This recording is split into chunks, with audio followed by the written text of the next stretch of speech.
das erste Mal, dass es in Deutschland sowas gibt. Dementsprechend muss ich eben auch natürlich auch eine gewisse Öffentlichkeitsarbeit machen, indem ich dann auch auf viele Kongresse fahre, indem ich mit vielen Kommunen spreche, aber auch mit vielen, mit vielen Politikern und darüber diskutiere, inwieweit es Sinn macht, das auch in anderen Kommunen einzusetzen. Das ist halt so eine Mischung aus zum einen Vermittlung, dann Mediation, neue Initiativen schaffen und durch Veranstaltungsformate so die Nachtkultur weiter zu beleben.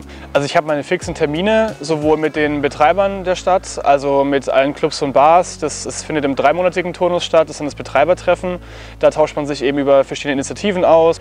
Ich arbeite viel auch mit Betreibern daran, neue Sachen ins Leben zu rufen. Wir sprechen viel über neue Konzepte, holen mir aber auch in anderen Städten ganz viele neue Ideen, was man machen kann, auch auf Seiten von Initiativen. Dann habe ich meinen runden Tisch mit der Polizei, mit dem Ordnungsamt. Das ist ein ganz wichtiger Punkt, dass wir da uns austauschen eben über die verschiedenen Beschwerdelagen, weil bei der Polizei geht andere Sachen ein als jetzt beim Ordnungsamt oder bei mir. Das sind so die festen Bestandteile. Darüber hinaus natürlich halt der alltägliche Wahnsinn sozusagen. Also ich sitze immer meistens hier im Büro im GIG 7, Montag bis Freitag, arbeite erstmal die Mails zum Wochenende ab, logischerweise.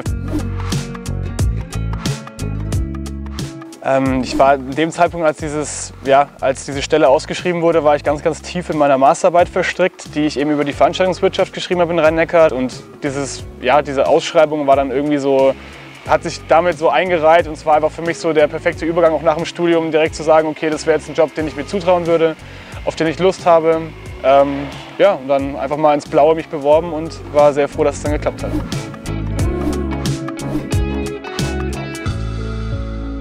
Ja, auf jeden Fall. Also mir macht es wahnsinnig viel Spaß und ich glaube, es war auch jetzt echt ein halbes Jahr mit sehr, sehr viel Lehrgeld und natürlich auch den einen oder anderen Fehler gemacht, aber ich glaube, grundsätzlich lief es gut und es hat mir sehr viel Spaß gemacht bisher.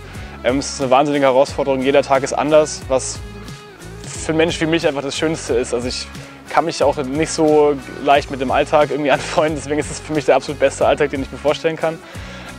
Und ich würde es auch gerne weitermachen, auf jeden Fall. Die Nachtkultur weiter stärken. Dementsprechend arbeiten wir bottom-up, das heißt, wir versuchen eben die verschiedenen Gespräche, die wir führen, nicht nur von der höchsten Ebene zu führen, sondern an der höchsten Ebene anzusetzen, sondern eben auch gucken, dass wir durch die Gesellschaft hinweg ein Angebot bieten, was natürlich uns auch hilft, genau zu sehen, wo denn eigentlich die Problematiken liegen und auch ganz, ganz frühzeitig auch festzustellen, welche Entwicklung wir nehmen. Und das spart uns wahnsinnig viel Zeit ein, dass wir jetzt halt sagen können, okay, ihr wollt irgendwo anders hingehen, super, können wir gerne machen. Lass mal überlegen, wo das am meisten Sinn macht, wo wir am wenigsten Probleme haben. Und deshalb, glaube ich, ist der Ansatz, den wir in Mannheim haben, sehr, sehr gut, weil wir halt auch versuchen, halt genau diese Punkte so zusammenzuziehen und es ist nicht irgendwie drüber stellen und sagen so, ja hier Nachtbürgermeister bestimmt jetzt, was gerade in der Stadt passiert, sondern eher zu gucken, okay, was haben wir eigentlich vor Ort, wie können wir proaktiv auch dann reagieren und nicht erst dann, wenn es zu spät ist. Da gilt es halt wirklich dann zwischen den ganzen Leuten zu vermitteln und auch immer bei jeder Person dann den richtigen Ton zu treffen. So, und das glaube ich, das ist schon wichtig, dass man die Leute einschätzen kann, auch die Interessen einschätzen kann und dementsprechend auch dann darauf eingeht. Also Wertschätzung und Respekt und Vertrauen sind so die Stichwörter, glaube ich, da in dem Rahmen. Es ist wichtig, dass das anerkannt wird und das ist ein ganz, ganz essentieller Bestandteil dieses Jobs, dass man da auch natürlich die Legitimität hat, in allen Bereichen, sowohl bei der Gesellschaft, aber eben auch bei der Politik und bei der Verwaltung.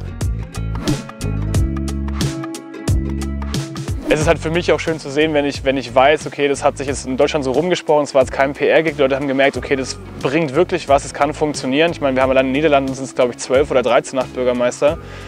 Und es wäre halt schön, dass so Deutschland das zweite Land wäre, was dann wirklich auch mehrere Bürgermeister in der Hinsicht einsetzt. Und ich glaube, das wird wunderbar funktionieren auch in anderen Städten.